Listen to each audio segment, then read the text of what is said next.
Good evening, good evening. Hopefully everybody is okay. I think we are good to go, it looks like. I think I've got everything caught this time. Let me just make sure this is off. Hopefully everybody's okay. I do see Marty's in the house already. Purple Rain, Jeff Loftus. Hey, Winter Crow, how are you doing? Let's see here. Hey, Danielle. Danielle in the house too, Reseller Nerd. How are you doing, Danielle? Hopefully things are going good. It's been record city here lately. I've got a ton of records all over the place. I picked up another purchase. Change is going to happen throughout. Every time I get something where I have a plan set up, something always seems to bounce in the way of it. I've had a lot of people, including Dom was the first one to bring up Whatnot to me. I'm not a big phone app person. For those who know me fairly well, I'm not a big phone person. Thank goodness they have an option to do it through same thing I'm doing right now, StreamYard. So I will be having a Whatnot. If my son hadn't volunteered wanting to do it, I don't know if I would do it, just because I think my son is more the phone app kind of person than I am. But you will see my youngest and me will have one. It's all going to be dedicated to records. I'm going to give it a try, see what happens. I'll give you an honest opinion afterwards. The folks I talked to at Whatnot were very nice. Very nice guy. I don't have his name handy, but I probably wouldn't want to give that out. But I've been if back and forth on that, as I said. So we're going through with it. I've got 5,000 records ready to start. We're going to run some 100 auction days, I think. If they go well, my son will just probably take it over. I'll give him a commission and his pay, and we'll go from there. I've got enough records to last for a couple of years, doing many a week here, every single week, and still not even touch beyond that first 5,000. I'm a record buff, for those who don't know. I picked up some today, like this one here. I'm a big, huge soundtrack fan. I have all the soundtracks from all of the movies that came out when I was a kid. Black Hole, Tron, Star Wars Empire, Return of the Jedi. I've got all the war movies, Force 10 from Navarone, Kelly's Heroes, The Great Escape, The Guns of Navarone, you name it. The Eagle Has Landed. Every war movie I can think of, I have it on, that I watch with my father, I have on soundtrack. I'll probably do I really wish I could play music on here without getting dinged, because I've got some stuff everybody out there's probably never heard of in my massive inventory. I'd love to have a record night, so maybe we'll have one. Won't be able to play music, but we can show some videos without sound. Maybe the wife will sing for me or something. We'll do something fun one night. Again, I'm a huge record buff. I don't talk about it much, because that's my thing, I guess. I love music. My playlists are massive. My MP3 collection, I'm not trying to brag. Somebody's going to come back and say, well, you don't need to brag, but I love music.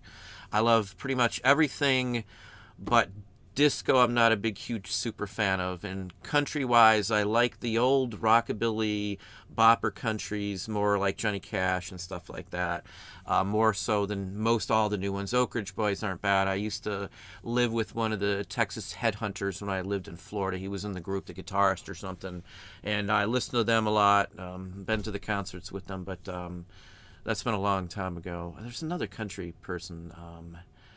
I know the Oak Ridge Boys we've seen at Disney once. I can't remember who the other ones. My wife, I've seen all the Coal Miner's Daughter with the Wife a million times. I've seen all those movies too, so nothing against it. I just love the early rockabilly boppers. Charlie Feathers is one of my favorites. If you know look up Charlie Feathers if you want to know somebody good. If you've seen Kill Bill, I think Charlie Feathers is on that soundtrack when the sheriff is coming up. I think it's Kill Bill 2, when the shootout, when they're all killed in the chapel. I think the sheriff that rides up with all the sunglasses on his thing is playing Charlie Feathers, if I remember right. Kelly's Heroes, I like Sinatra. I know it's beyond my time still, but as an actor, he's been in some really good movies. I think is that Kelly's Heroes? Geez, I don't know if I'm mixing up. No, Von Ryan's Express. That's what I'm thinking about. I'm sorry. Kelly's Heroes is one of my favorites too. That's probably the first one that I've seen with my dad that I can remember is Kelly's Heroes. Von Ryan's Express, though, I got the soundtrack to that one. I'm keeping that one. Von Ryan's Express, though, is on my top 10 military movies, as is Saving Private Ryan and what's that series? Band of Brothers. I own that. I own the hardshell copy of Band of Brothers. I love that series. I like watching the Major Winters conversations, the real one too. That's a good series if you're not into that. The Pacific I like. I'm not as fond of the Pacific. Who's mentioning that? They're David G. Nothing wrong with it. The Band of Brothers was more my style, I guess. The Pacific one, it was good, but it was wasn't as exciting. I don't think the editing was as good in my book. It's just me. Again, I like it, so don't get me wrong. But Von Ryan's Express, if you haven't seen it, that's literally like one of my favorites. I don't know how many times I've watched that in the past. In fact, we watched it maybe 2 months ago on the big screen, and we got a 10-foot. We do a projection screen. It's not very expensive. If anybody out there, we've got a 10-foot screen we bought for a couple $100 brand new off Amazon, and I got a real nice projector. But the Bee Gees, I don't mind the Bee Gees. That's a different story. There's a difference in disco. I'm not a big Donna Summers disco style fan. Nothing against Donna Summers because she's got some real good songs. But I like Staying Alive. I've watched with the wife many times. Rhinestone Cowboy, So don't get me wrong. I don't mind the Bee Gees at all. We've probably got 2 or 3 of theirs here as well. There's probably 20 Bee Gees on my MP3 list. But the Donna Summers style, not her specifically. It's the only thing that comes to mind, probably because of the movie The Martian. But again, I'm not a huge fan of most of the disco. Now I like the Kiss disco. Kiss, like I Was Made for Loving You, is a disco song, as far as I'm concerned. And Beth basically is ballad disco is in my book. It's all off the same era.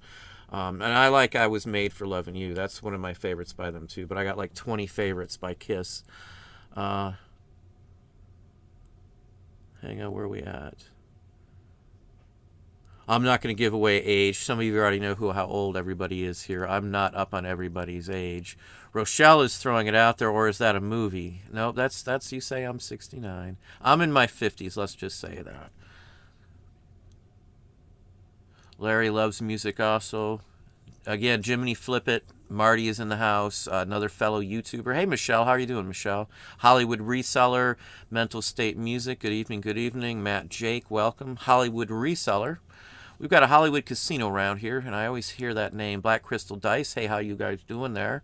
Cindy, welcome back again. Dave, Midwest Picker, another fellow YouTuber here. Hopefully Dave is doing well. Relentless Reseller, welcome. Mutton Ridge Finds, Don O. Hey, Aaron, how you doing, Aaron?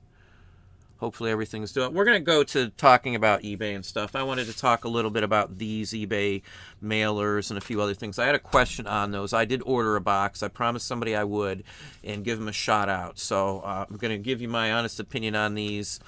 You can buy them from eBay with your free shipping coupon voucher. You can get 100 at a time. I think you can get more. I think they had up to 250, but I think they were out of everything but I think I got 100 over here. I've used about 25 or something like that now, but we'll touch on those in a few minutes here. Winter Crow, welcome. Sound is okay. Thank you. I should have checked that first. I know I'm terrible on that. If it flips, it ships one. Welcome. We already said, hey, Danielle. Purple Rain, you can't beat it. I just watched the video to Purple Rain an hour or 2 ago. I've got one that plays in the background. There's a TV sitting up on the side. Well, screen. I say TV. I guess old school. It's a TV. But it's really just a monitor. Let me slide down here. Hey, Mr. Lowe. Charles Lowe in the house. Welcome. Hopefully you are doing well. Romeo and Juliet. Of course, I didn't see it when it first came out, but I do remember. I have seen that. I'm not a big fan of Shakespeare, truthfully. Having read in a couple advanced English classes in college, I don't like Shakespeare. He made up words, and that one gets me the worst. That he made up his own words, as far as everyone I know and I'm concerned. He made up his own words, and that movie might be okay. Don't get me wrong, but Band of Brothers specific. Now let's hop back over here. Leonard Whiting and Olivia Hussey. Now, I don't know who that is, either one of those, honestly. My wife knows everybody by face. If I ever need to know who somebody is, I usually have to ask the wife. That's why we make such a great pair. Is Screamin' Jay Hawkins rock singer? I would... It's funny that you say that. I don't think I have it here, but I have a Screaming Jay Hawkins record sitting out that I was going to put up in the first couple auctions. I got a lot of soul that we'll be marketing off.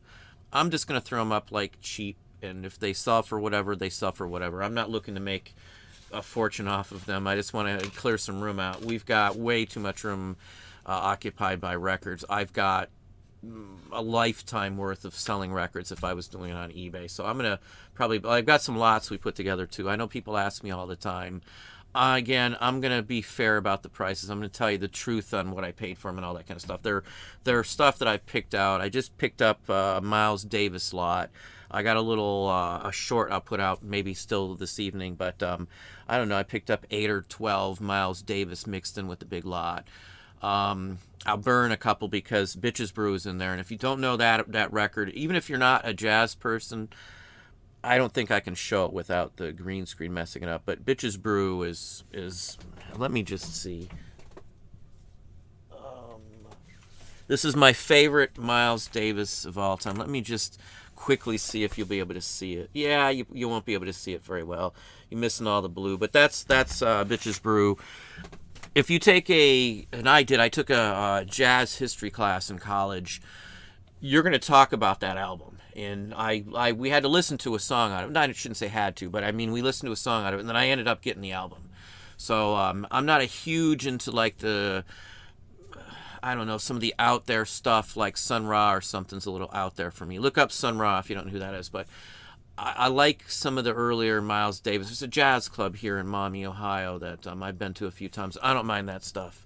We used to talk to one of the jazz band people at Disney when we worked there. They'd break in one of the places we were at, took a break there. And anyway, you get to know people at Disney if you work there for a while. Let's see here. Hang on, where are we at? I think we're talking about Romeo and Juliet. Yeah, visually wise, it was very appealing. Don't get me wrong. What's that one that my son took History of Cinema 2 or one of these cinema classes. He's taken cinema, film and video production in college. And I looked over one of his books on it, and they rate Mad Max Fury Road as one of the best. I know we're off track, but I'll get around to why I say this in a second here. As one of the best action movies of like the modern times. We've seen it. My youngest son owns a copy because they went over it in a class even. And then La La Land, I think is what it's called, is one of the best modern musicals they call it. I haven't seen that. I don't know. I watched a few moments of it. And I'm not a huge musical fan. Grease is a different story. I loved Grease, still do. Jesus Christ Superstar was one of my favorites as younger. The wife and I had tickets to see, if you didn't know, if One Night in Bangkok, there's a song called One Night in Bangkok. Murray Head is the singer of that, is the singer of that song, One Night in Bangkok. There's a video. It's about a chess tournament, a chess game. And he was the lead role as Jesus of Nazareth in the version we were going to see. Our car broke down. This was a year we didn't even have kids. I don't even know if we were married then, but we were on our way to see. The car broke down, and we never got to go see Jesus Christ Superstar. And it would have been him performing, which would have been awesome because I've always liked that song. He does other things too, but I think that's what most people would know Murray Head as. I know we're kind of talking about music, but I just love music. I've been listening to all kinds of oddball stuff all day long. I got a Johnny Cochran record over here. I listened to Chad and Jeremy earlier today. I listened to Billie Holiday. Nina Simone, Save Me I had on earlier. Anybody who knows Nina Simone, Save Me is an awesome song. I don't care if people say it's religious or what it is. I love the song. It's a real good song, honestly. Hang on one second. I got a text that I have to answer. I know I don't usually do this, but I've been waiting for something.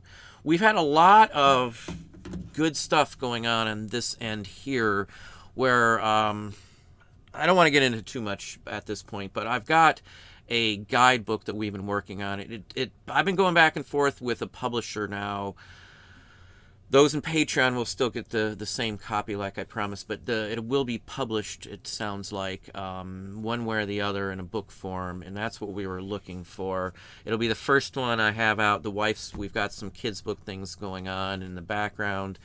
We've done some Weebles video clips here, which I'm almost ready to send one to Marty. Jiminy Flip It here in-house. Beatlemania, the one of the performers from that, Marty, real good guy. I've talked to him for quite some time before. Again, check his channel out if you haven't had a chance. Marty puts out some good content too. Hey Travis, how you doing, Travis? Mad Max was the bomb. Yeah, the only problem with Mad Max, in my opinion, the part that I couldn't stand was the road out with the guitar guy and the giant speakers. I didn't like that. That was the only part that I disliked about the movie itself. I get why it's listed as one of the top ones. I don't know. I like stuff like The Professional, Leon the Professional. I'm sure you know what that is. Natalie Portman, one of her first few movies. She was the young girl in there. Weeble Mania. Yeah, Marty's hopefully we're gonna get something together on some. I need to get him a clip for it. I'm still piecing it together. Now, the Weebles video is going to be different than the other ones. The wife's going to do some stuff, and then I'm going to be the one talking. I know we've done other stuff before, but this is her choice. This is what she wants to do. We've got a massive collection of Weebles. You're going to see everything there is to know about them in great detail. Variety versions. We've got a lot of Weebles. We've probably got a lot of Weebles. I'll just leave it at that. Where are we at here? I'm sorry, I've pounced around. Not a play, but Winter Crow Saw, 1971, stage production. King Herod's Song was one of my favorites on that, too. I'm not going to sing it. I know the words to that song as well as most of them. When I went to a Catholic grade school from 4th grade to 8th grade, and it's still there. I think they still even have it's Regina Caeli was the name of and it still is the name. It's the church I went to when I was a child. And we had, she used to be a nun, but I think at that point she was already not a nun anymore. We listened to it in class. We listened to Jesus Christ, the entire thing. It was like a whole week worth of class. Again, I went to a Catholic school, so we did a lot of religious oriented. I went to the CCD. I was an altar boy and all that kind of stuff. But you can still, if there's some folks who have turned up one of their yearbooks with me in it, and somebody actually sent me one. I thank you very kindly. I'm not going to call it a name because it was personal, but I do appreciate who sent that. It put a smile on my face to see. I don't even have a copy of it. My parents didn't have the money. It cost money to go to that school when I was a kid, and my mom had to pay on a weekly basis in the offerings basket just so I could attend that school. I know it cost them, but anyway, that was my childhood. But Travis, the dude with my guitar favorite. Yeah, I get the ridiculousness. Don't get me wrong. That's not gonna hold back on the movie. We have a copy of it here, and I don't hardly ever get it, purchase anything. Don't get me wrong. The guy who played, I'm not up on actors, actresses anymore these days. Unfortunately, the newer ones. But the guy who played Max did a great job. I think he was the same one maybe from Terminator Salvation, maybe. I can't remember. I'm terrible on names like that. That's why I say if it wasn't for the wife, I'd be lost on famous people and stuff. I don't pay enough attention at all, to be honest with you. I don't know who's popular anymore at all. Totally out of touch with that. I guess I'm still living in the 90s to some extent. Yeah, I get the ridiculousness. That's why the Stooges were always fun, the Three Stooges, because it was so outlandish. Even as a child, in my time as a child in the 70s and 80s, it was still funny. Um, Angela Nicole, how are you doing? Good evening. Did I miss a question up here? Angela Travis, you're right, but I still have to take. So it sounds like somebody's gotten a massive purchase. Yeah, I've stayed away. I still have my Chicago Transit Authority. I have that. I've probably got 2 or 3 copies of it.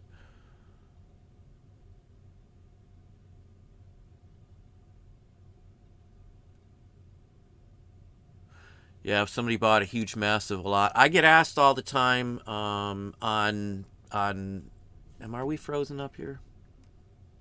No, we're not frozen. I get up asked all the time on buying stuff. I don't buy bulk from people I don't know personally.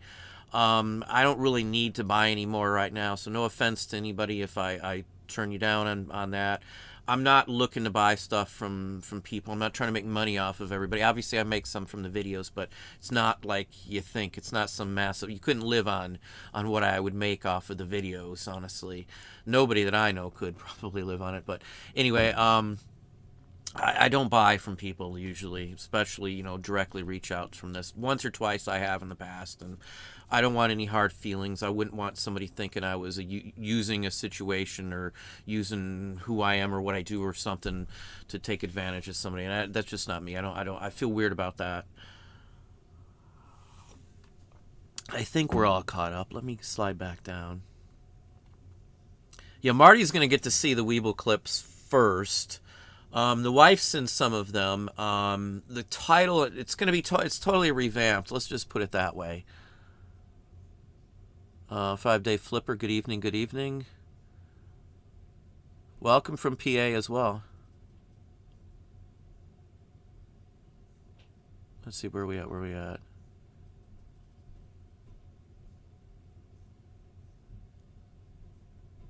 Oh, sorry, Travis. Yeah, sometimes it's hard for me to see. I've got the text blown up to 150%.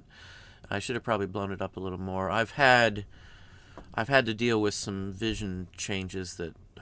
Anyway, I'm not going to get into my eye issue. I don't really want to talk about it, but let's just say I've been working through some eye changes and had to get different glasses. And I've got 2 more pairs of glasses I got to keep swapping, but I don't even want to get in my eyes. So let's just leave it there. Timothy Mercurio Jr., good evening, good evening. Hopefully I didn't mess that up. Hey, Carla, how are you doing? Good evening, Carla. Fantastic movie, yes. Love Leon, yes, yes, yes, definitely so. What's the guy? The villain's good too, but the Leon, his character is just the bomb. I mean, that's just.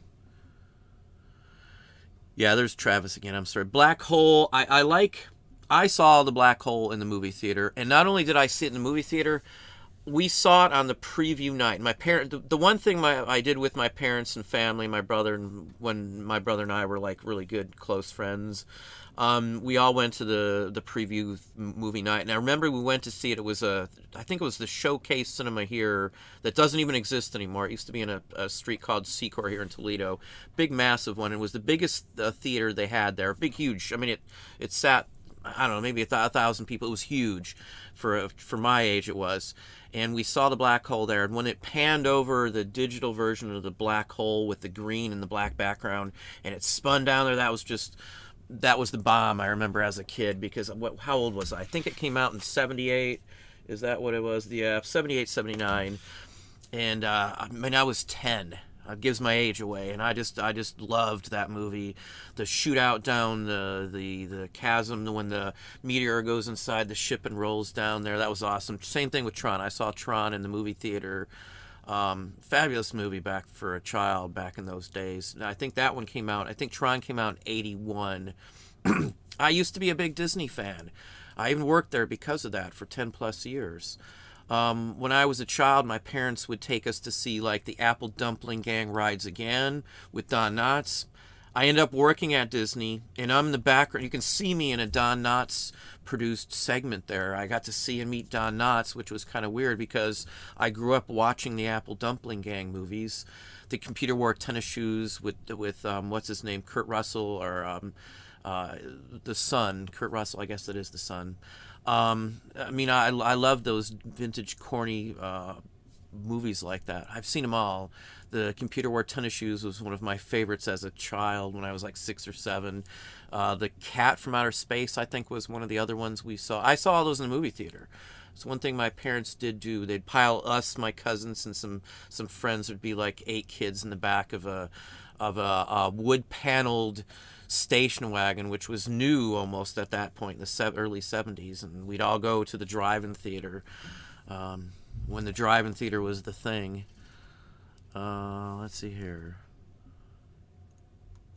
Let me slide down. There goes my thing, just bounced. Hang on just a second here. 45s do have a value. We've sold a single 45, and if you go to Pop Psych, I think you can still see it, of Tommy and the Derbies. That's the name of the group, Tommy and the Derbies, for $4,200 for one single 45. That's one of my top selling 45s. I had 3 copies of that. The first 2 we sold before the price went insane. The first one I think we got like $750. The second one went for like $1,500 or $1,600, and then we found one more copy. They all came from Mississippi, from the Jackson, Mississippi area. There was a label company called Swing. I think Swing or Swing Time, I think, is the label name on that record. It's been a while since I had it, but and that one came from that local area. We found 2 copies at the same time. I had no idea what they were worth, but once our copies got out there, there was only like 2 or 3 known copies. One hadn't sold in like a decade. And I had no idea. I didn't know enough about records. I had no idea about the rare soul price site online. Or there's like 4 sites we use that most people don't have a clue what they are to track down prices on those nowadays. Back then, I didn't know any of them. I didn't even know what Pop Psych was, I don't think, way back when. And anyway, long story short, those were our best things. 45s are the bomb. The highest price I ever got for my top 50 selling records were probably all on 45s. Every one of them. Every single one. My routine $1,000 items are almost always 45s, to be honest with you, because I can buy a huge lot. One record in there may be worth a lot of money if you're lucky. You know, and around here I know the local ones to look for, so I'm quick. You got to be quick when you're out there. You got to beat everybody else to it too around here too.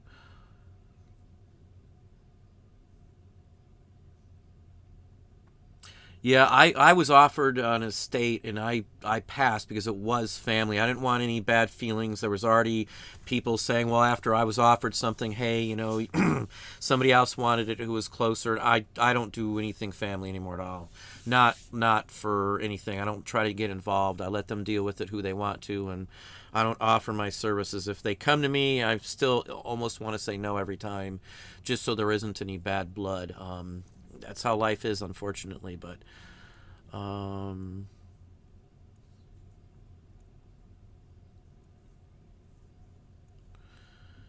yeah, if it flips, it ships is talking about Angela's found a massive, or she got a massive inheritance. Or now, if it was just given to me and no one else is around, I would take it, of course, but I'm not going to get involved with live family members and any kind of interaction like that. It's always bad business in my book. Winter Crow, I have both Tron and Black Hole too. Yeah, Tony Perkins, yep. Anthony Perkins, Tony Perkins sings from Psycho. If you didn't know that, he's got some records out. I've got them here too. There's a couple LPs he has out too. Everybody who was in the original Batman TV series has a record out. Burt Ward, Adam West, Sid Caesar, or is it? It's not Sid Caesar, or is it? Yeah, all of them. Burgess Meredith, Cesar Romero, that's who I'm thinking about. All of them do. The Riddler does. He's got one called The Riddler. Gershon, I think, is his name. I'm into that kind of stuff. I'm really into music. Soundtracks are definitely my favorite LPs, bulk of my collection. I've got a lot of soundtracks. I've probably got 600 soundtracks, probably. Probably half of those are movies that I personally like. You know, I buy them because I like them, or they've come in a big lot. The war ones, though, I've sought out usually, and I don't pay more than $1. Most people don't see much value, but even if they're only worth $20, I'm still, you know, I'll pay the $1 for it any day of the week. Kim Landers, how are you doing? Good evening, good evening. Uh, Soundtracks and scores, yeah. I've been listening to them in 77 or 78. It would have been 78. My brother and me signed up for one of those Columbia record things, and all the ones we ordered were soundtracks. We got Star Wars, anything that was out. I got Logan's Run, Space 1999. I still have those around here somewhere too, but I got them all. Anything they had that was sci-fi, and I think we got King Kong, 76 King Kong. There was a couple what's the Red Dwarf, I think it is. A couple of British ones were on the list we got too. And then there was, I want to say maybe a Japanese, wasn't a Japanese record, but it had some Japanese TV show soundtracks or something. I want to say even the Green Hornet or something too, or a K-Tel Best of the 60s soundtracks or something. I mean, it's been decades since I did that, but... Kenwood Cook, how are you doing? Good evening, good evening. Stephen Holton, welcome. Pavlov's sheep, there you go. It's either alive or it's dead, or it's in the box or it's not. Jean Renee Leon, there you go. Just because I'm older, Travis, and have collected longer.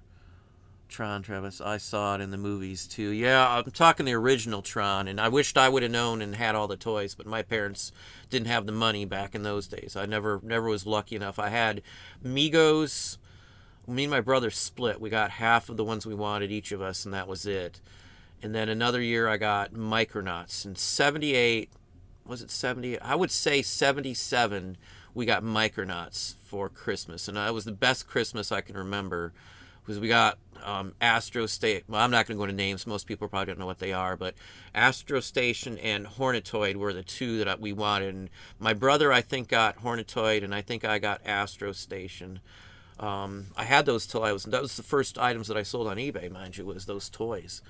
They were held on, sitting in a closet in an attic drawer, I think, or something. The Ghost and Mr. Chicken, yep, I've seen that one too. The Incredible Mr. Limpet, now that wasn't a Disney movie, but that one wasn't bad either, where Don Knotts is turned into a fish. I think it's Don Knotts again. Don Knotts is in The Ghost and Mr. Chicken, though. He's Mr. Chicken, I think. Valley Girl. Now, Valley Girl is Nicolas Cage in that one. Yeah, the wife and I have watched that I don't know how many times. One of my favorite modern knockoff movies is Not Another Teen Movie.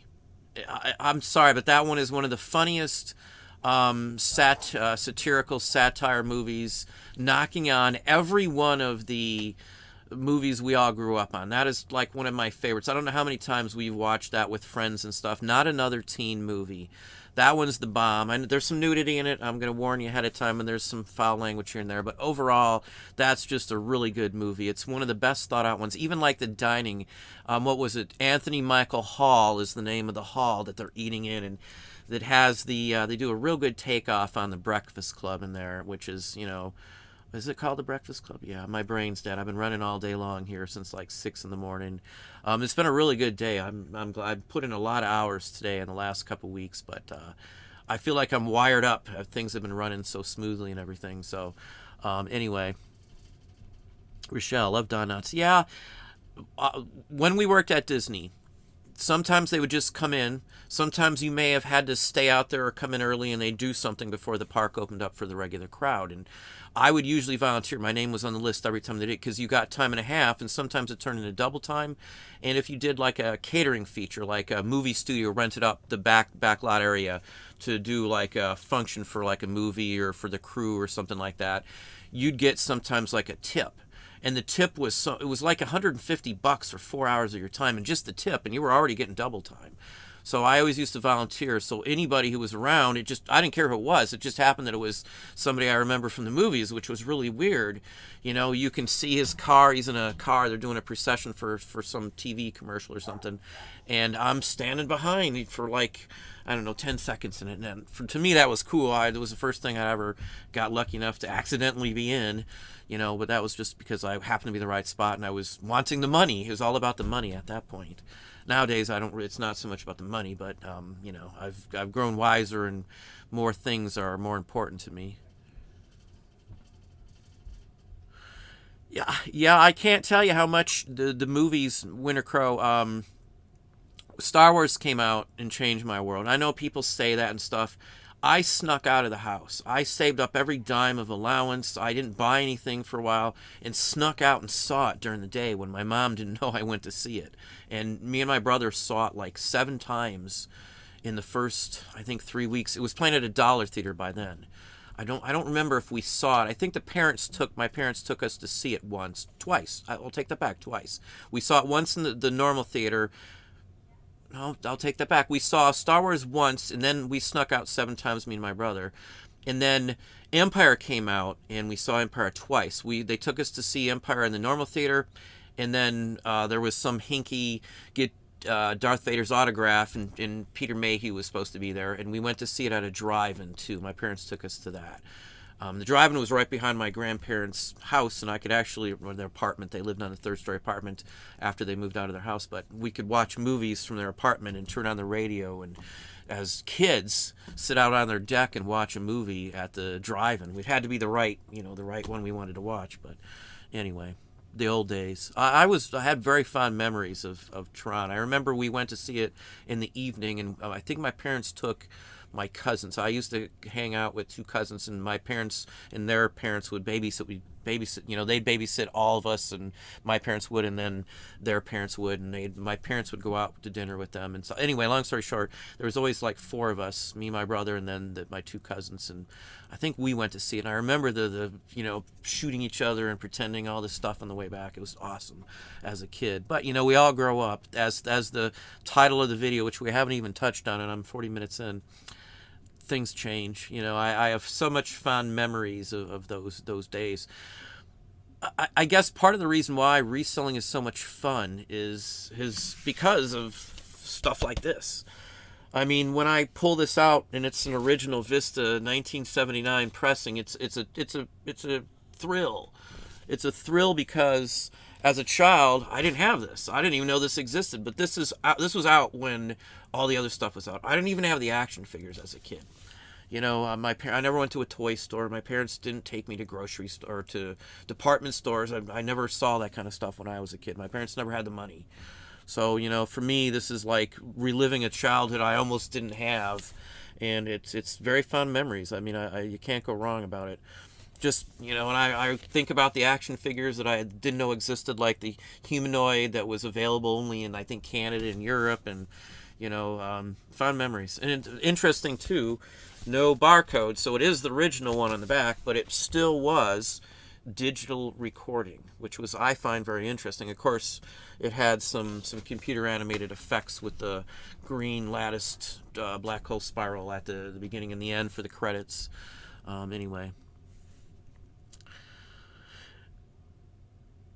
Yeah, the Don Knotts is in 90s music video, and so is Andy Griffith, but it's one of the Peaches songs. I'm not going to say the title of the song, but I'm sure some folks know. I like the song. I think Jackass, Johnny Knoxville and them used it in a couple of their things. We used to see them when we lived in Florida. They used to film a lot of that in Orlando and on Lake Windermere, and we happened to be back in Lake Windermere a few times. The Reluctant Astronaut, I think I remember that one too. The Apple Dumpling Gang, I remember there was at least 2 or 3 of those, and those are the ones I liked too. It was Don Knotts and what's the other one's name? Tim Conway.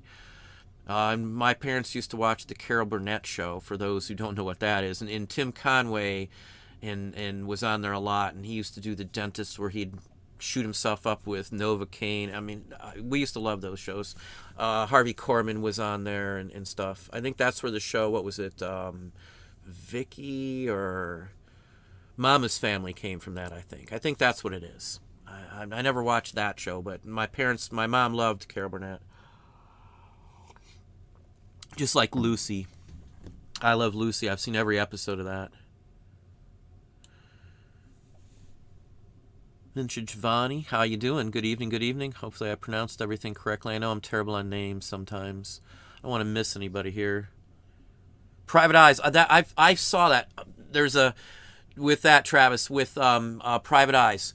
I used to go to a movie theater here called Greenwood Cinema, and it was a dollar theater. And I found a clip of film of the intro from Private Eyes with the black background with the eyes, I think it was, turned into the title for Private Eyes on the floor of the theater. And then never thought about it. I just took it home with me. And then later on, I think Empire was out when the first time I asked the projectionist was out in the hallway once. And I found a clip of Luke standing in the air ducts of the Bespin City when he fell through. He didn't lose his...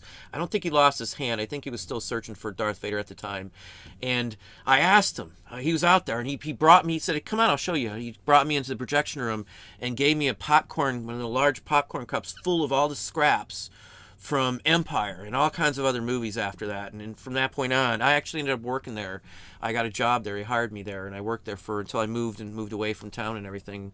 Or I can't remember if that or they closed it down. It's been so long, but that I have fond memories of that movie too. I do remember that one now that you say that.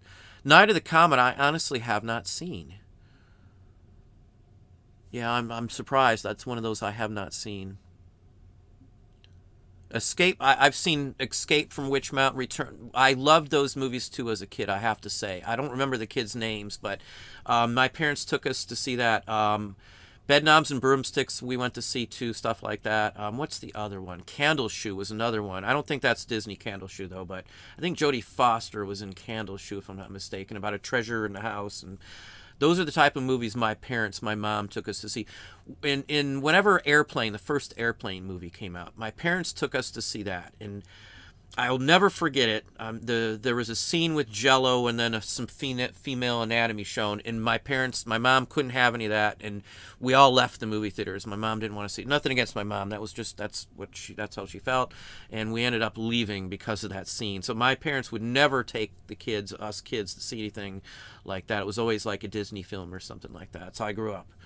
I don't know everybody else, but I did the Christmas pageants for the Catholic school I went to, and I mean that's the house that I grew up into. I didn't even listen to anything other than vintage music until I was older. My first record was Talking Heads. It's got Stay Up Late on it. I don't remember if the title of the record was We're on a Road to Nowhere or Little Creatures. I think that's the name of the record. That's my first LP I ever owned. Now I know we're bouncing back. Let's go to reselling for a few minutes here. Everything we're talking about is a help to my business. Everything we just talked about, every single person, every single thing, every single movie, all the music, the soundtracks are all helpful for reselling. All that stuff's worth something. Every single thing we just talked about has collectibles tied to it. There isn't a single thing vintage that we mentioned that doesn't have something that's worth some money. It's not always money for me on everything. This is pure childhood Christmas time nostalgia to me. That's what this means to me. I don't know what it means to everybody else, but this is what I grew up on. Same thing with the gatefold Star Wars soundtrack by John Williams, especially the version with the booklet inside. There's like 3 versions of that. There's the Story of Star Wars as well, where they read the story with the booklet inside. That one I have here too. I've got the Empire gatefold, and Return of the Jedi is not a gatefold. It's just a standard 1-disc set. But anyway, yeah, I loved watching them all. Let's slide on down here. Darius. Videos 2 days ago about buttons done. Picked up 113 buttons for 35 in euros, and from what I see, they're at least 2 to 10 each, so guaranteed money. Buttons, I make like $2,000 a month just on buttons. No exaggeration. Sometimes it's more than that. I want to say when we first started listing, we only list a certain amount of each thing these days right now. But when we first started listing, I had a bunch of people listing buttons, and I was listing them too. I want to say we did like 2,200 in 1 week on just buttons, just shirt buttons. And that's a small percentage of my overall, items that we sell. Just to give you some idea, buttons are huge. Well, I already paid my son, but my son's commission, he just what my oldest son, Tim, lists, he gets a commission off of around $2,000 a month just for him. So, you know, profit-wise, we making about 2,000 on buttons as well. So obviously there's fees, and all of them are paid for at this point. Buttons are probably Frank Gorshin. Yeah, thank you. Marty got that one there. The Riddler is the name of the song, but yeah, buttons are a huge thing to me. I love digging into them. I love digging them out of the ground. To me, it's having a button that was worn on the uniform of a colonial soldier from the Revolutionary War is just like phenomenally. I don't know. It's just a real cool feeling. It's a thrill. It's exhilaration just from holding those. Especially if you've metal detected. I've metal detected a lot of Seminole Indian, Second and Third Seminole Indian Wars in Florida. Dade's Massacre, if anybody's from Florida, Dade's Massacre, we used to metal detect on the other side of the actual park. And then there was a place called, I think it was Hunt Surveyors. They camped on this property, and we got permission, and we found all kinds of buttons and stuff. And anyway, I love that kind of thing. So for me to see a button that was worn by soldier, light infantry, or something, LA is what the buttons say on them, from like War of 1812. That's awesome. I mean, I metal detected when we lived in Hickory, Mississippi, and Hickory was named for Andrew Jackson, Old Hickory, because he camped there, and we found stuff from his campsite on part of our property. Just on the other side, there was a train, there still is a train tracks running right through Hickory, and we lived on a 60-acre plot right there, and we would go back to the river, and that's where most of the stuff turned up. Buttons and bullets and musket balls and old silver and stuff. I love that kind of stuff. Always glad to help, Darius. Darius? Hopefully one of those two is right. Carla, 90s had some great movies. Shawshank Redemption, awesome movie. Seven, I remember that. American History X, I know I've seen that. I'm not a huge fan of Silence of the Lambs. I'm not saying it's not a good movie.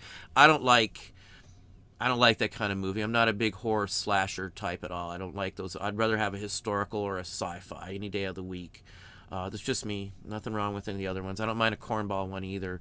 Naked Gun movies are some of my favorites. The wife and I own 1, 2, and 33 1/3, The Final Insult. Leslie Nielsen, I didn't appreciate him as a kid, but I do as an adult. It's satirical. I don't know how to say it, but he did the part so well.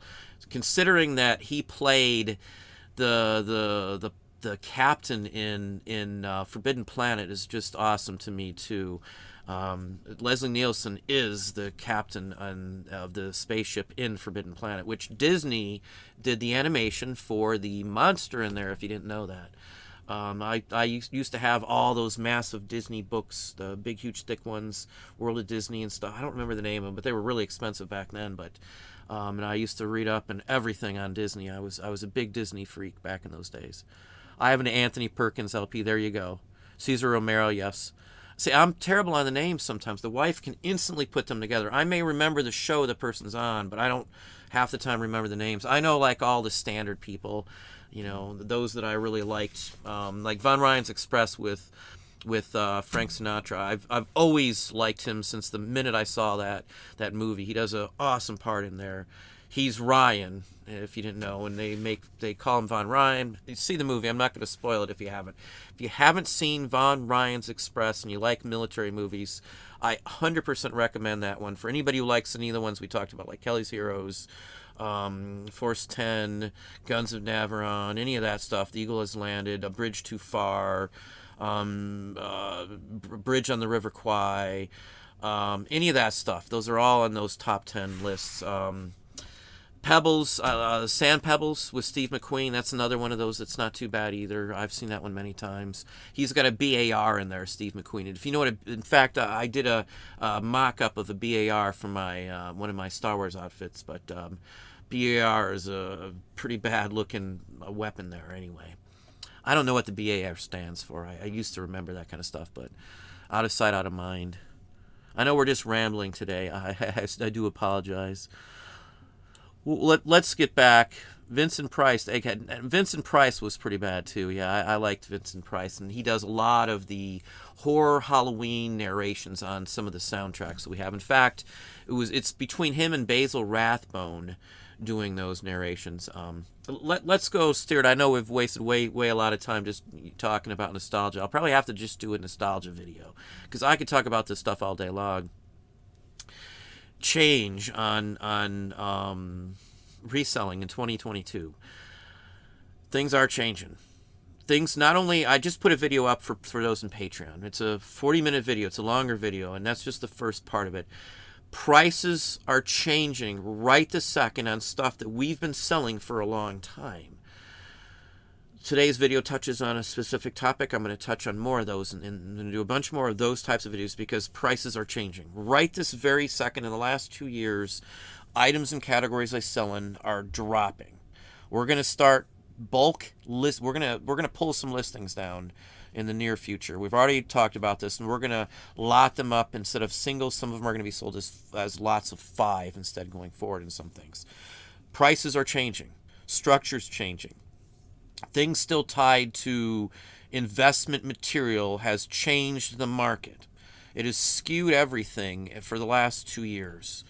When this is all over, I don't know what's going to happen. I worry about it crushing and killing some of the categories because there'll be so much high-end stuff that people were hoping to get investment money out of that won't be worth as much, like the NFTs that were being bought for a couple $100,000 that are now only worth a couple hundred. That's my worry that could happen to some of this collectible fields. It's happened before. This is the second. There's 2 that happened. One happened in the 90s when Upper Deck and all them dropped and flooded the market with comic ball cards with, Nolan Ryan and Aaron Rodgers, I think was his name. I don't think that's right. I don't think it's Aaron Rodgers, but I know it's Nolan Ryan. But that's when they killed the market with all the limited edition cards and stuff, and it did die for a while. That's why I'm surprised that Marvel Universe 1 cards are selling for so much. That's a bubble. Those are investments. Those are investment cards.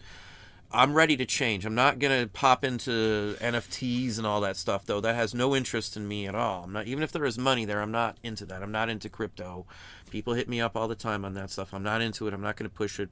A lot of people lost some money on it. It's not my thing. It's not my interest. I'm not going to change into that aspect of it. But with pricing structures are going to have to change for a lot of people, even in the collectibles to some extent. From my personal feelings, my personal experience, my tests, and a lot of people that I've talked to are coming to the exact same conclusions on pricing in the areas that we sell in.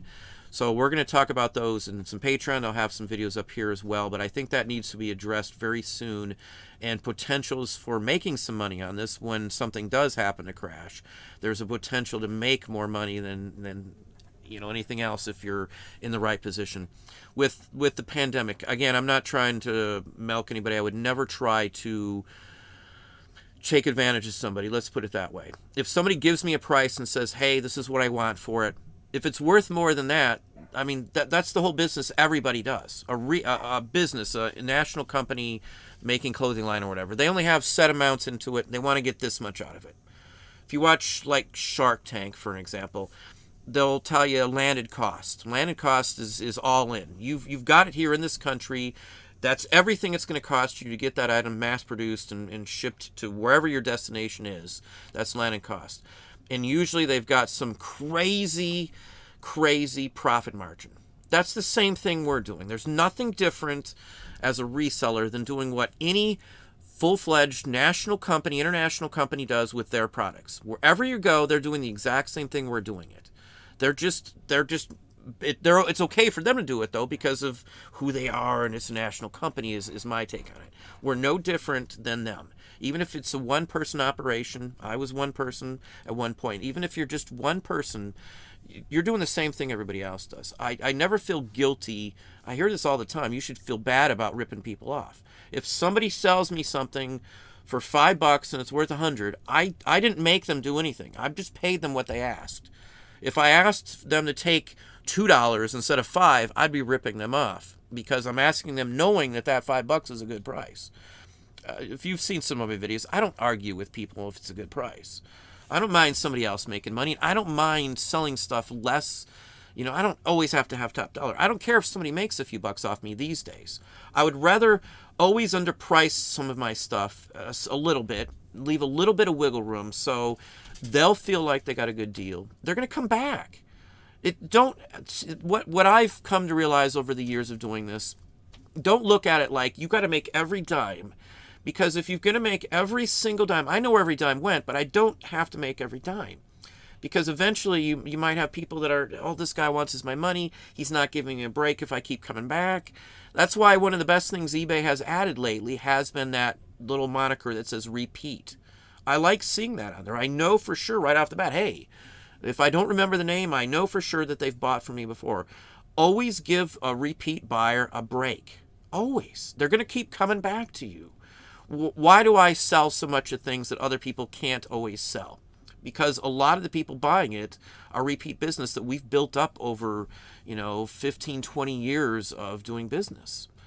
You might only gain a few at a time, but after a couple of years of doing this, you might have 50 people that keep coming back to you to buy things. It's your routine customer base that's your bread and butter, that's probably 50, 60, well, probably not 60, but probably 50, 55% of our business is always from repeat customers. And how do you do that? You give them a deal. You get them back. You let them know that you're fine with giving them a break if they're going to keep coming back. I'm telling you, that works really well. It always has for us. If somebody's going to buy like 5 or 6 items or 8 or 10, the more they buy, the better the break I will give them. In some cases, I've offered them a lesser price on something if they were going to buy some other items. Lesser than they even originally offered to me. I said, if you buy them all, I'll give you all of them for this price, even though we may have agreed on a price a little higher for just one item. And usually that's enough to push them over the edge. They'll buy some more. They'll leave some good feedback. I'll see them again next paycheck around. I usually know when people have payday because it's usually the same basic principle that happens. Every other week, certain people come back and shop to my store. They'll use their expendable income, their extra money to buy the stuff for me. Nothing I sell that I share with everybody out there, anybody needs. Nothing. There's nothing that I sell that is needed.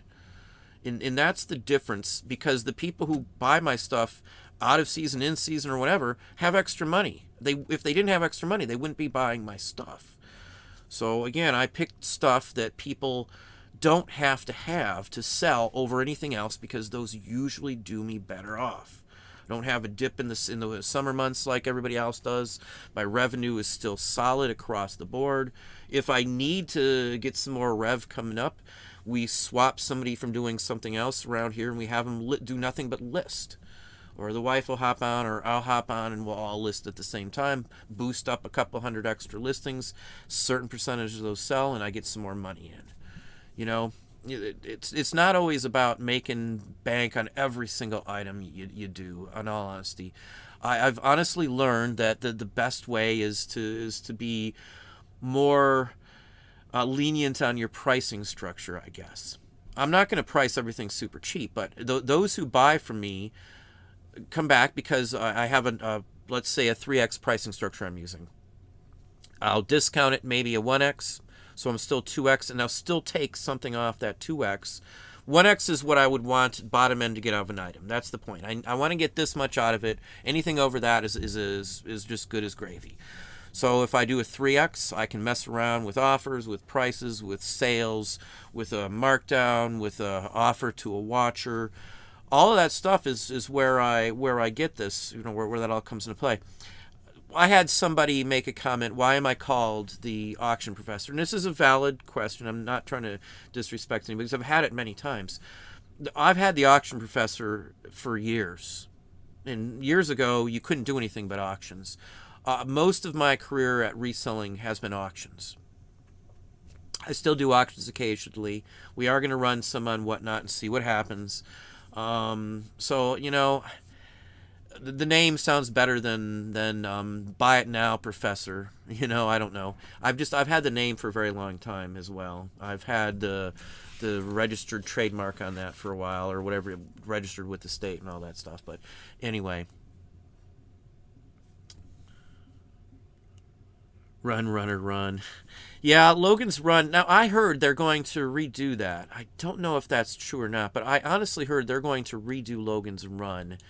I liked Logan's Run as a child, but I didn't get to see it till I was older. If I'm not mistaken, the original release of it had nudity when he was ordering I don't remember the name of the girl, but when he was ordering the one girl off the Hello ordering system, whatever. I think that's why we didn't see it. I want to almost say maybe Burgess Meredith is one of the evil characters at the end of the movie or something. I can't remember. Anyway, somebody's in it that I know. I remember the Christmas special. I did see that I saw it live. I saw the first broadcast of that on TV. Because they were promising you'd get to see Boba Fett for like a split second. And all they had was Ewoks, I think, and I think you got to see one Stormtrooper for a few moments. It was just some thrown together thing to sell toys, but as a kid, it was a kid thing, I guess. I do remember that. As soon as I said, oh God, I thought you were going to say, oh God, it's Friday. I did see that too. George Burns. Man, I love those Micronauts. Got them in 76 or 77 for Christmas too. Yeah, that's exactly what I got. Micronauts, Takara is where Micronauts came from. Mego bought out the rights to the U.S. market from Takara. Takara made a line, and they still do, called Microman. And, Machina and all that. That's where all of that stuff comes from. I go back to Battle Between the Planets with G-Force. That's the show I watched. Ultraman was my all-time favorite show when I was like 6. I love the giant monsters. My favorite episode had a city it was on a platform inside of a dome, and one of the big evil giant dinosaur monsters came and ripped off the dome. I loved that movie as a kid. That was one of my favorites, like Godzilla and stuff like that. Yeah, I'm a big fan. I still remember the soundtrack to the American version of Ultraman. I mean, word for word. I'm a big nerd in that aspect, but Ultraman was like my first big breaking into sci-fi of that era. Ray Harryhausen, I loved The Seventh Voyage of Sinbad. In fact, I have a lobby card set from that here. I bought it only because I loved it so much, but it'll be for sale one of these days. But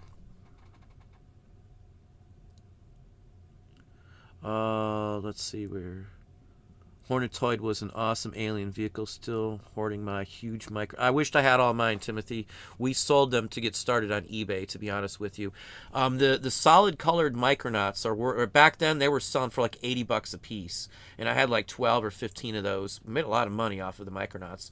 Nowadays they're not worth as much, but most of the original Micronauts were the transparent colors, the yellow, white, blue, and I think there was an orange and maybe a red too. I think there's 5 or 6 colors. But they also came out at the end of the line right before they changed them to the interchangeables, which was the line that took over the molds from Micronauts.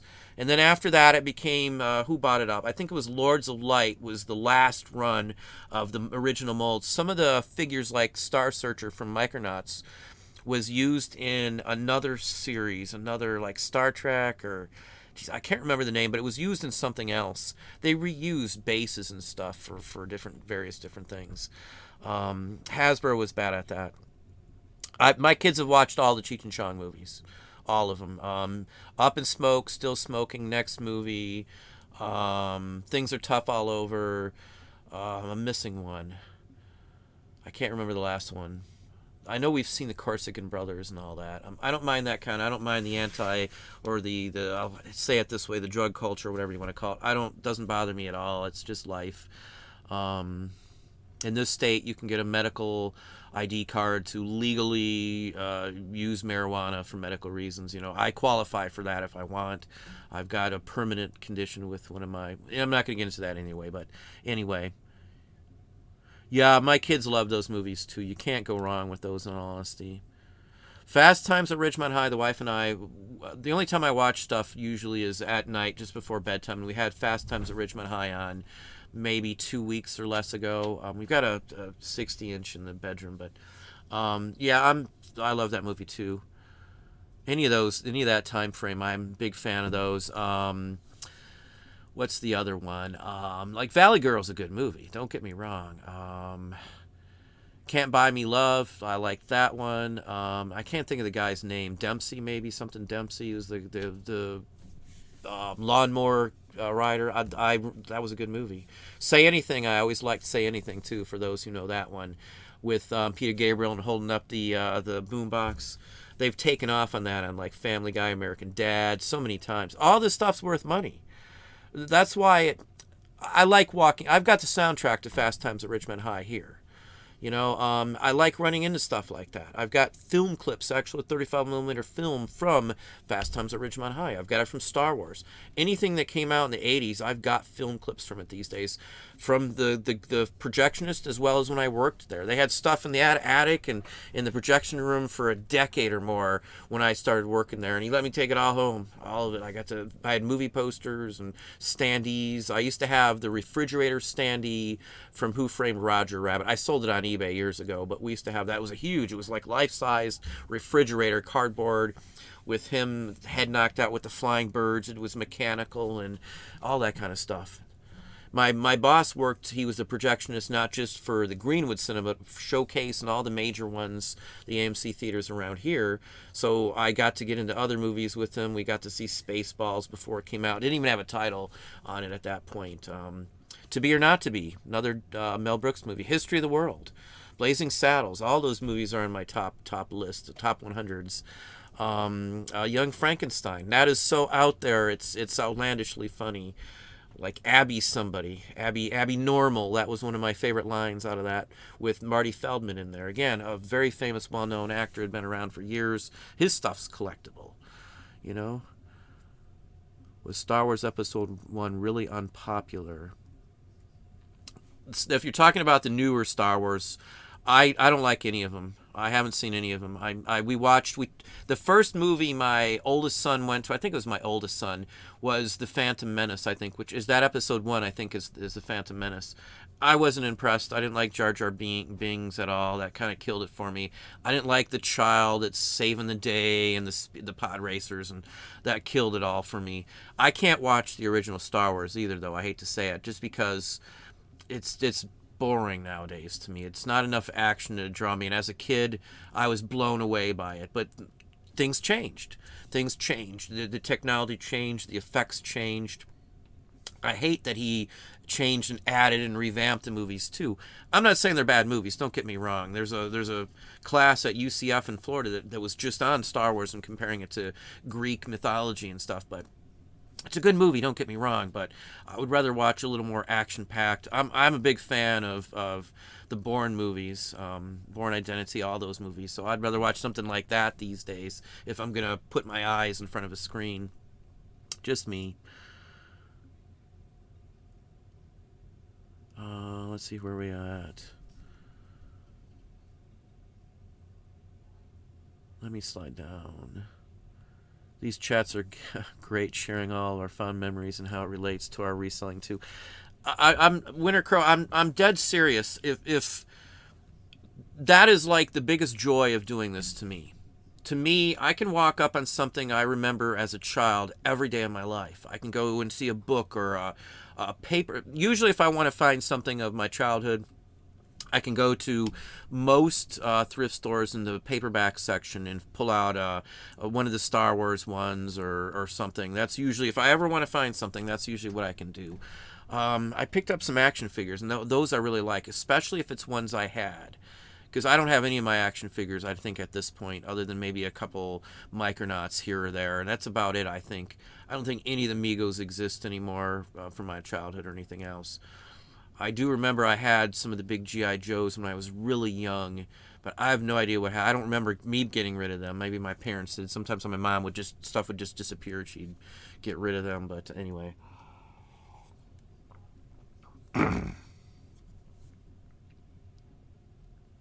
Let me slide down here. Yeah, I try to keep myself on track on the topics, but I usually go off on my own little thing. I've got my own issues, ADD and OCD and a bunch of other issues that fight each other left and right. I don't think normal. I've got some issues. I don't have a mind's eye. I can't picture things in my head, which I didn't realize I couldn't do until maybe a year ago, all because of my eyes. I did some tests.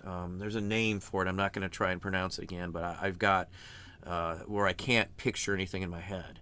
So when I draw or something, I usually have to have something right there. Even if I can try as hard as I can, but I can't visualize a face and a name together. Anyway, I know I'm not normal. I'm not trying to, Mark, Texas Patriot. I love the hunt. I wished I could do more of it. That's why it was nice to get out and snag up some decent records. I don't need them, but I've got an opportunity to start selling them, as I said, and I think for a while it'll just be records on Whatnot. I'll let everybody know for those who are interested. I'll have some big lots. So I want to get rid of some, so there'll be some lots at some decent prices. I don't think any of them will be started for less than I paid for them is about it. And I don't pay much for some of them. Some of the better records, I think we're starting off. I think the wife and I were going up for $4.99 and like $9.99, and there'll be some more expensive ones in there. Like I've got some nice Billie Holiday. I think I'll be selling too. A lot of jazz and stuff, but. Again, I don't market much to anybody. I'm not a big marketer, but I just love music. I was told with Whatnot they want you to play music in the background, so I'm going to be playing. I have permission to play the records in the background that you're going to be buying. So my son will be there helping me. We've got a turntable already ready to go. We'll be pumping out. The music we'll be selling. So, and that'll be in the background. It'll be a longer show because we're going to look at. Everybody will get to see every inch of the record before I hit the start button for the auction itself. I've weeded out all the crap. There won't be any crap. Everything is going to be mid-grade or higher. Everything should play from start to finish. Everything will have if it doesn't have the original inner sleeve, it'll have a brand new one. And every one of the singles and gatefolds will be in a protective 2mm sleeve as well, too. So they're all going to be professionally shipped and everything else. So if you're into music, you want to see there's going to be some pretty good stuff. Jazz is going to be the first one. Anyway, there's going to be some better stuff in there. There's some nicer stuff in there. I don't know if it's going to go for a ton of money, but if it doesn't, it doesn't. I'm not really concerned at all. I've got so much of it to move, and if I want to get records, I can get a lot of records any day of the week these days. I've been turning them down so much lately. Shop picks, though, yes, thrifting is treasure hunting. I feel like Indiana Jones a lot of the time, especially with some of the stuff we've been lucky enough to find in the past. Let's see here. Vicki Lawrence, yep, that's the one.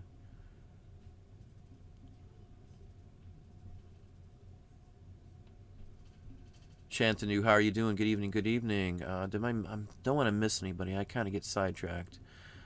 Let's see here. Lee B. Welcome, welcome, welcome.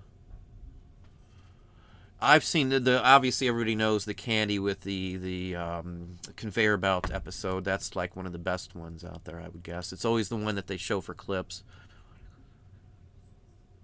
Ann Austin, yes. Carol Burnett show was hilarious. I think some of the best ones were Harvey Korman, Tim Conway, and Carol Burnett together on the screen. I think they had a real good teamwork there.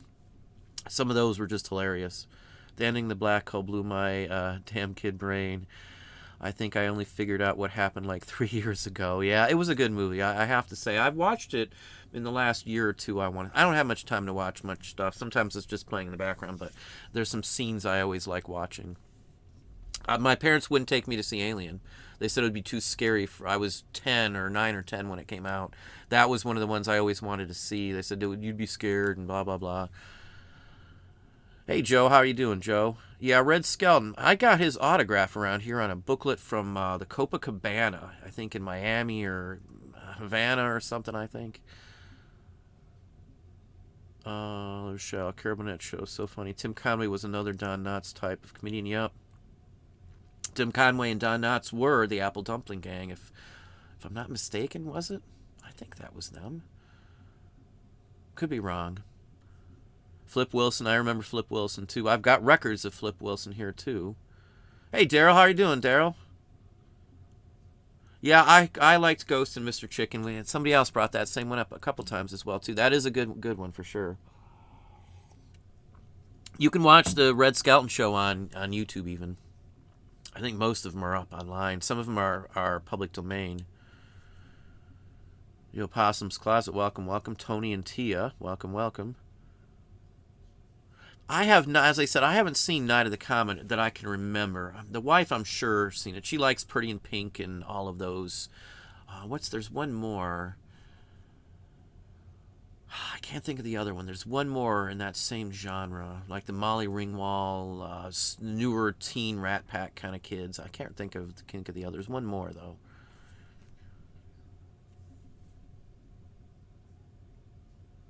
Yeah, I know what you're talking about, Rochelle. I can't remember the exacts, but yeah, I do remember that.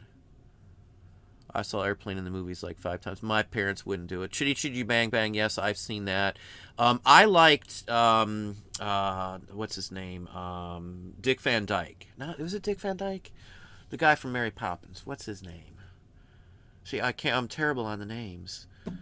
Maybe that is his name, Dick Van Dyke. Anyway, he's in, the same guy from Mary Poppins who plays the chimney sweep is in Chitty Chitty Bang Bang. Benny Hill's in Chitty Chitty Bang Bang. He's the toy guy, the toy maker in Chitty Chitty Bang Bang. I liked that movie as a kid too. I think my parents took us to see that in movie theater, if I'm not mistaken. I want to say that's an Ian Fleming book, if I'm not mistaken. Ian Fleming of James Bond, if I'm not mistaken. Something just rings a bell that those are tied together. Yeah, I like Airplane these days. Don't get me wrong either. I'm a big Leslie Nielsen fan. Always have been.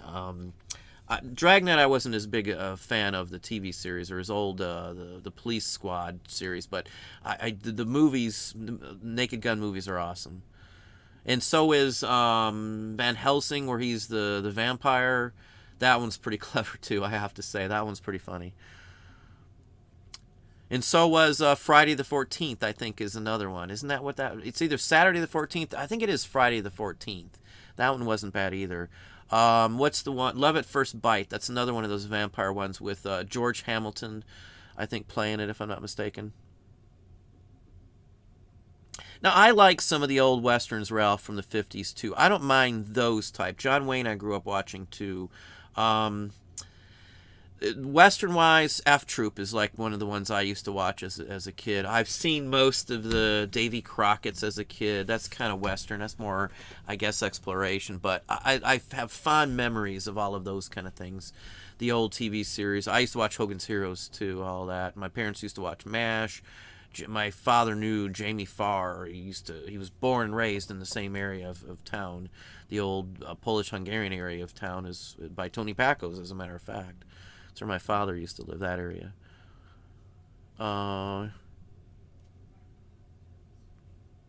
Yeah, Travis, I get you there. Yeah, my mom was is very religious. Again, I'm not going to cut on that. I'm not going to go anywhere with that one, but not my thing. I don't mind certain things. It's just the human figure. I mean, anyway. I took a life drawing class in college, and it was all live nude models, male and female. And to me, it was art, nothing else to it. And it's a 3-month class of just drawing and doing live nude models. Disney actually paid for me to take that class at Valencia Community College. It was something sponsored through UCF. They didn't have a class like that, and Disney ended up paying for it for me. And then I sold the artwork I did, nudes. I sold to shoot. It's in Winter Park. It's a state-owned museum, and I can't think of the name of it. They own the piece that I did from that. It doesn't matter. I'm going off on another tangent. And yes, I have watched Airplane as an adult. I do like it. I don't mind anything. We've watched them all. I don't know how many times. Even the second one's okay.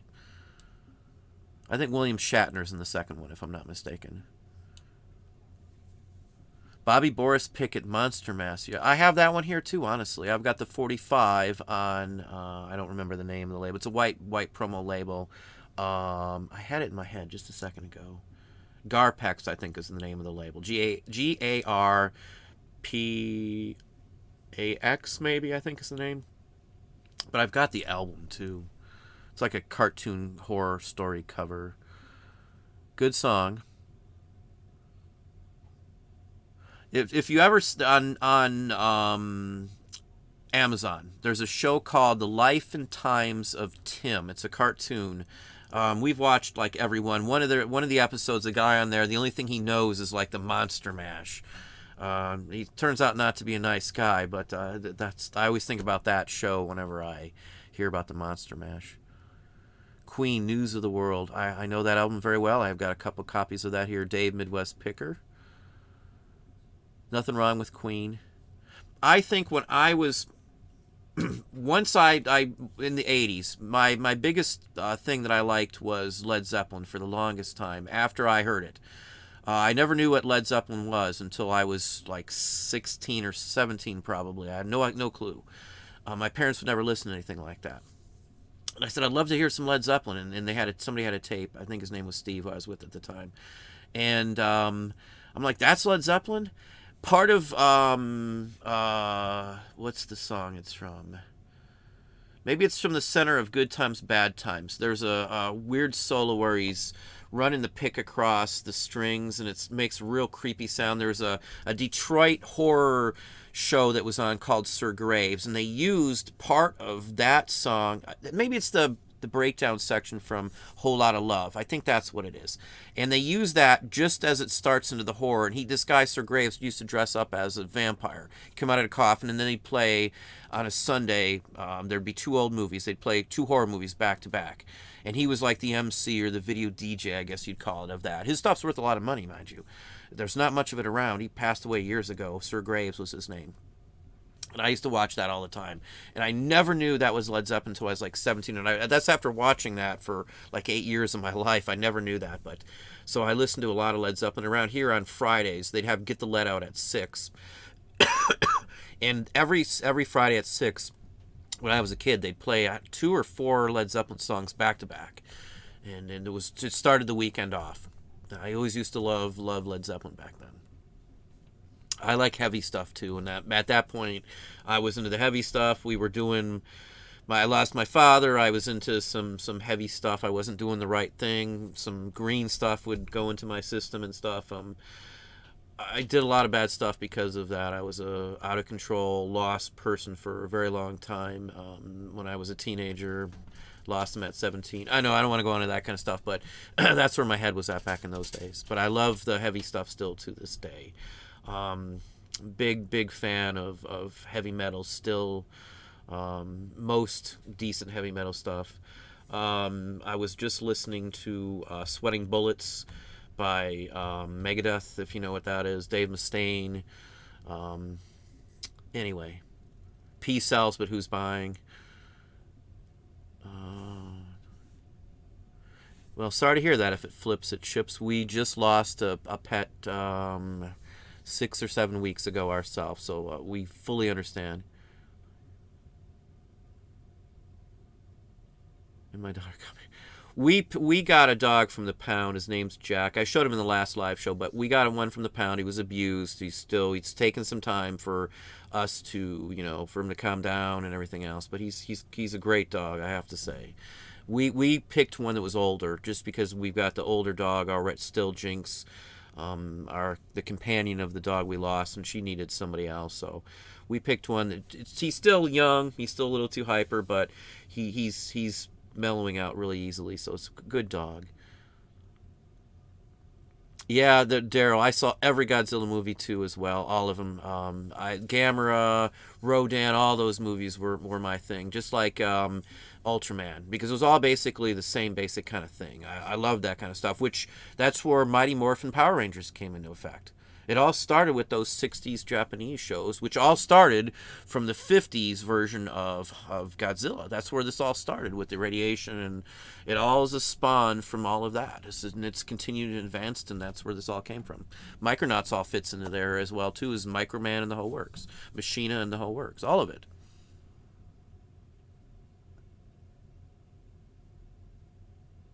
Model airplanes, Rochelle, I would imagine.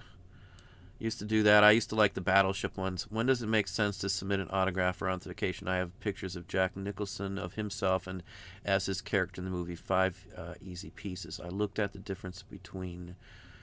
Oh, no. See, look at the price you would get with it certed. And then look at the cost it's going to cost you to cert it, and see if it makes sense to do it. That's all I do. If it's someone vintage that doesn't show up very often, we paid $50 a piece for Frederick Dent Grant's autographs to be authenticated. $50 each, and we had, I think, 6 of them, I think is what the total of just his autographs. And we paid for some other ones too, Porter and some other famous generals and stuff, but it was worth it. because an uncertified one without it would go for maybe $100, but certified I could get 500 to 1,000 for just a common one with any type of content talking about his parents, Ulysses S. Grant and the First Lady. So in those kind of cases, it always pays to send them in. Just like comic book grading and things like that. It depends. If the comic book's going to grade really high, I would always send it in. If the autograph is scarce, I would send it in. You know, because you're probably going to double the amount of money you can get off of it in those cases. So that's just my take on it. Yeah, Rochelle, buttons are superb. I mean, that's one of my favorite areas because they're so easy to ship, they're so easy to list, they're so easy to photograph. They take up no space at all. I'll show again. Maybe one of these days I'll pull out the bins we have because I've got like 600 pounds of buttons these days. A lot. And you're talking a button doesn't weigh very much. So hundreds of thousands of buttons, I would say. But a COA and a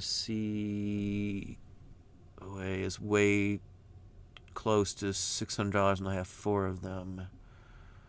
If his autograph costs $600 to authenticate, I would be surprised it's that high. I want to say Elvis's, when we sent in Elvis's, was maybe $250 for Elvis. And I can't imagine him being worth more than Elvis, but, you know, there are more than just PSA to have certed, and most, like, Beckett's will be okay. It won't be as good as like a PSA, but you don't have to pay for the membership. There's no hold on them. They're accepting them right now, as far as I know. What is the book on buttons? Well, if you want military buttons, there's like 10 of them, and you won't even be able to cover them all. Albert's book is what you want. Uniforms of the United States. Uniforms of the U.S. Military or something like that it's called. It's sitting right over there. I don't remember the exact title, but Alberts is the author. William Tice is the author of the Civil War one. There's a Backmark book. Then I've got, I can't think of Don's name. There's another. I've got the 3 transportation books, which cover steamships, naval nautical transportation, and then another one of those covers railroads. One covers transit as well, and those don't even cover all of those. There's a British book I've got the funnel book from the U.S. government, Flume funnels, and then I've got 4 or 5 on specifically livery and crests, which is maybe like 5 or 10% of all the ones they ever made. There's a trillion books out there. There's a French book just on French buttons. There's a Russian book, and they're all in those languages. So you'll have to figure out translations. What I do is we OCR scan them with our Cruise scanner, and then we just digitized it, turn it into a searchable text, so we could cut and paste the wording and then just translate it with Google Translate when we needed to identify something from one of the foreign books. Just FYI, it takes a little longer, but that's what there is to it. If you haven't hit the thumbs up, slam that thumbs up here. I know I'm terrible on calling that out, but I've only got 95. I love to hit 100 before we go. I know it's probably a little been yapping about non-reselling stuff, so I probably lost some folks tonight, but I have a 1996 Nugget Casino Anniversary 25th. It depends on where the casino is. There might be 2 or 3 casinos named the Nugget Casino, just FYI. 96 is pretty new, so that's another thing against it. What you want, if you're going to be casino collectibles, are Las Vegas from the heyday, the 50s, is what you want. Or early Miami ones can do okay. Local areas had casinos. There was a casino here in my town, a couple of them. Detroit had them everywhere around here. Bell Island had a casino there, the whole works in Detroit area.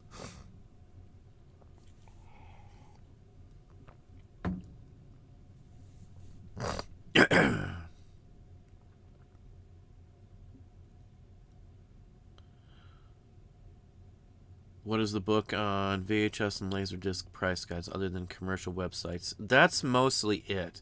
I want to say there is a Laserdisc site that has a breakdown of all the Laserdiscs. For the life of me, I can't remember it. I probably have it saved. I haven't seen a Laserdisc in a year or two, probably. I haven't been out enough to see them. My son has swiped a copy of Scarface on Laserdisc, the big ones, those big discs with the Laserdisc players. I don't honestly know about where you go from there. Naked Gun and Police Squad TV show. There you go.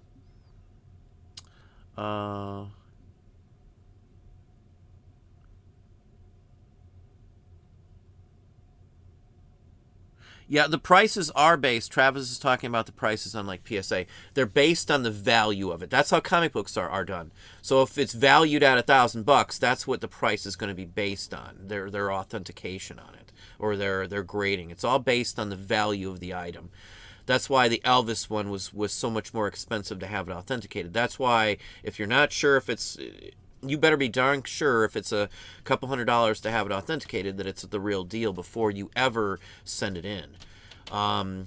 We've got like John Barrymore and some of those autographs here that I've shown out on here. I got probably 70 or 80 good autographs now. Some of those are worth sending in and some are just not because they're not high enough valued collectible. Robert Mitchum I'm going to send in. He's one we will send in. We'll send in the John Barrymore because he's worth sending in. Some of the other ones, though, just aren't worth sending in. I'll have to just throw them up as they are if I end up listing them and go from there. As of now, I haven't sold a single one of the autographs, even the ones we had sorted. There's just money in the bank for whenever, I guess. I don't know.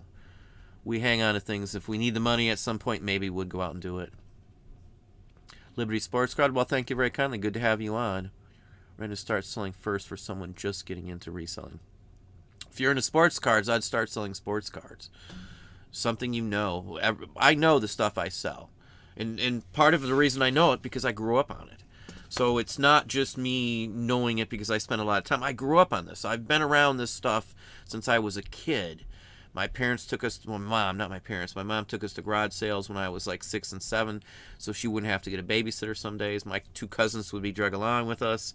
We'd be in that same station wagon with the wood paneling. It was a green, I don't know the brand, but it was a green station wagon it was a woody station wagon basically. And we'd go to the places and I'd run into vintage stuff and toys and stuff, and I grew up like that. I don't mind if something's used. My parents couldn't afford anything else, so I wore a lot of clothes from garage sales as a kid. I had no choice. Parents didn't have the money. My parents did what they could. My father worked hard, and he didn't want my mom working, so he tried to do everything he could. My mom ended up working a couple nights at a nursing home, really depressing place. She'd work overnight, and anyway.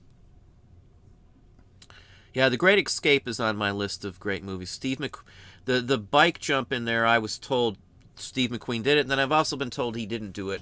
That is on my top, war movies of all times too. Great Escape. I've probably seen it 10 times, probably more than that even. Steve McQueen is the best in that one. James Gardner's in that one. He's really good in there. There's a bunch of people in that movie, a bunch of well-known actors. That's a pretty good movie. Von Ryan Express, though, is at one of my tops, though. That's one of the ones a lot of people aren't familiar with. But if you haven't seen Von Ryan's Express, I seriously recommend, if you like that kind of thing, go out and do it. I have 2 autographed pieces up on now. Sammy Kahn and Zach Wilde, but the view count is deplorable. I would think the Zach Wilde wouldn't do too bad, but you never know. I'm not sure who Sammy Kahn is, honestly. I don't always know the names of everybody. Hang on. We're going to end it here in just a few minutes. I know I've yapped about everything else but reselling. I guess I got on a tangent, and the tangents took control of the show today. Do apologize. I really wanted to talk about reselling. When I was young, Rochelle, I went to the theater and saw the movie The Fly.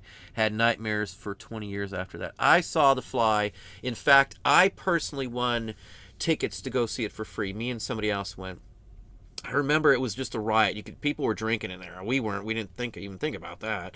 But you could hear bottles rolling down. The local WIOT, what's the channel? 104.7, I think, is their call numbers. They gave away the tickets. I think they bought out the entire theater that day, and everything they gave away for everybody. And they had a private showing. So when the first scene, when he regurgitates, somebody yelled out a glazed donut, and ever since that minute in the movie, everybody was just dying through the rest of the show. So most of us were laughing so hard we couldn't even see the movie. But yeah, that wasn't a bad movie either. Let's see here. My pop used the BAR in World War II. Yeah, it's a pretty bad gun. Steve McQueen with that gun in Sand Pebbles. What do you think about original 45 vinyl records of artist Tom Petty, Refugee's Heart, Even It Up, The Shirelles? Those are all very common. Worth a couple bucks at best. All the ones you just mentioned. Heart owned their own label, basically. You see the mushroom on there. That's the earlier ones of Heart. Shirelles are fairly common. Depends on the labels on stuff, too, of course. But those are all very common things. They don't sell very well, Libby. Browning Automatic Rifle. Is that what it stands for? Well, there you go.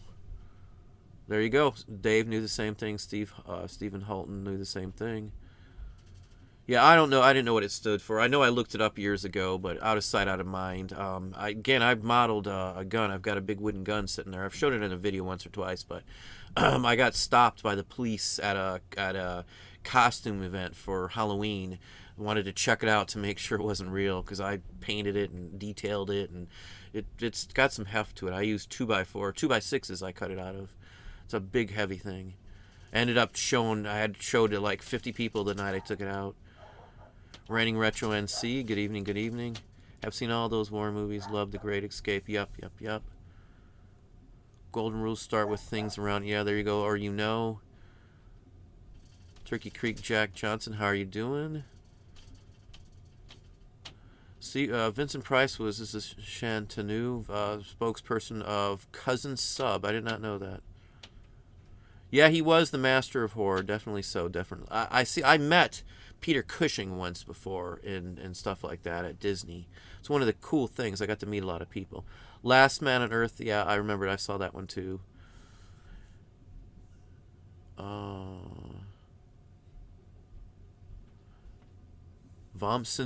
know Vincent Price was my cousin. Woo woo. Love John Wayne movies. Don, I have a set of the Apollo 11 mission, same set that the astronauts were given. I have no idea what to price it at. Can you help? It depends on what you're talking about. You're talking about a record?